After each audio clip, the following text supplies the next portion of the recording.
रमेश अपने पुराने घर की सफाई कर रहा था। 5 साल हो गए थे पापा के जाने के बाद। आज माँ की अलमारी खोलने का मन हुआ, धूल उड़ती चली गई। कोने में एक पीली पड़ चुकी लिफाफा मिला। ऊपर लिखा था, बेटा रमेश के नाम, माँ का लिखावट। हाथ कांपने लगा। सील तोड़ी, अंदर एक चिट्ठी और 500 रुपए का नोट। मेरा प्यारा बेटा, अगर ये चिट्ठी तू पढ़ रहा है तो शायद मैं अब नहीं हूँ, पर तू जान ले कि तेरी माँ ने कभी हार नहीं मानी। जब तू 10 साल का था, तूने कहा था, माँ डॉक्टर बनूंगा। मैंने हामी भरी, लेकिन घर की हालत ऐसी थी कि तेरी फीस का जुगाड़ भी नहीं था। हर रात जब तू सो जाता, मैं सिलाई करती। सुबह 4 बजे उठकर सब्जी बेचने जाती। फिर भी 500 रुपए कम पड़ गए। मैंने अपनी माँ की सोने की चूड़ी बेच दी। तूने कभी नहीं देखा वो आंसू जो मैंने रात को चुपके से पोंछे। तू पास हो गया ना, बस यही खुशी काफी थी। माँ का सबसे बड़ा सपना ये था कि तू खुश रहे। जब तू शादी के लिए लड़की देखने आया था, मैंने जानबूझकर कुछ नहीं कहा, पर मन में बस एक दर्द था, मेरा बेटा अब किसी और का हो गया। मगर बेटा, माँ कभी दूर नहीं जाती, वो तेरे हर कदम पर है। ये 500 रुपए रख ले, मैंने तेरी पहली फीस के लिए बचाए थे। अब किसी गरीब बच्चे को दे देना। माँ का आशीर्वाद हमेशा तेरे साथ है। तेरी अम्मा। रमेश की आंखों से आंसू गिरने लगे। चिट्ठी सीने से लगाकर रोने लगा।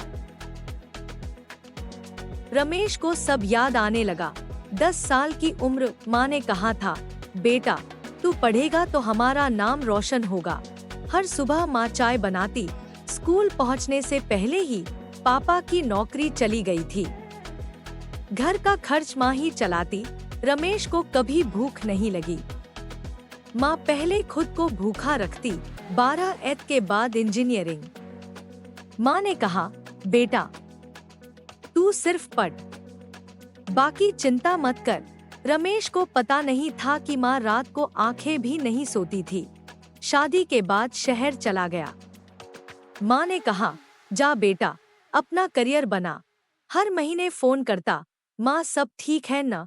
माँ हमेशा हंसती, हाँ बेटा सब बिल्कुल ठीक, तू अपना ध्यान रख। 2 साल पहले की बात। माँ बीमार थी। रमेश तुरंत गांव पहुंचा। माँ बिस्तर पर लेटी मुस्कुराई, बेटा आ गया। डॉक्टर ने कहा, बहुत देर हो चुकी, किडनी फेलियर। रमेश ने माँ को गोद में उठाया, माँ मैं तुम्हें शहर ले चलता हूँ, सबसे अच्छा इलाज कराऊंगा। माँ ने हाथ पकड़ लिया, नहीं बेटा, मेरा वक्त पूरा हो गया। पर माँ, बेटा तूने जो किया वो काफी है, बस एक आखिरी इच्छा कहो माँ। गांव के उन गरीब बच्चों को पढ़ा देना जिनके पास माँ जैसी कोई नहीं।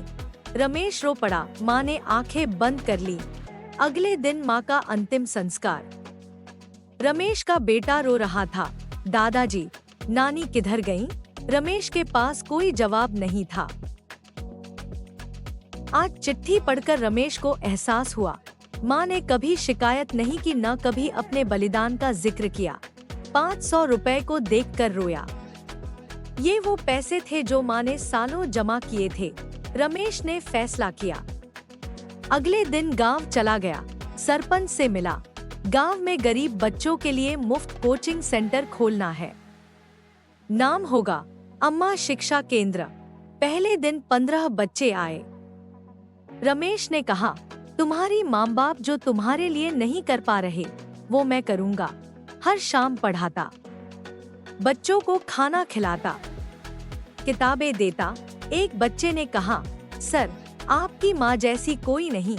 रमेश मुस्कुरा दिया, बेटा मेरी माँ आज भी मेरे साथ है। आज अम्मा शिक्षा केंद्र में 75 बच्चे पढ़ते हैं। रमेश का बेटा भी आता है। कहता, पापा नानी का सपना पूरा हो गया। हर साल माँ की पुण्यतिथि पर रमेश चिट्ठी पढ़ता है सबके सामने, बच्चों को बताता, ये चिट्ठी सिर्फ मेरी नहीं, तुम्हारी भी माँ की है। एक दिन वो 500 रुपए का नोट फ्रेम में चिपका दिया। नीचे लिखा, माँ का पहला निवेश। अब वो कोचिंग सेंटर गांव का गौरव बन गया। 5 बच्चे इंजीनियरिंग में, 3 मेडिकल में। रमेश आकाश की ओर देखता, माँ, तुम्हारा बेटा सफल हुआ, तुम्हारा सपना जीवित है। अंतिम संदेश, माँ का प्यार कभी खत्म नहीं होता। वो चुपके से बलिदान देती है जब भी अकेलापन लगे। याद रखना, तुम्हारी माँ कहीं ना कहीं देख रही है, उसके सपनों को पूरा करना ही असली श्रद्धांजलि है।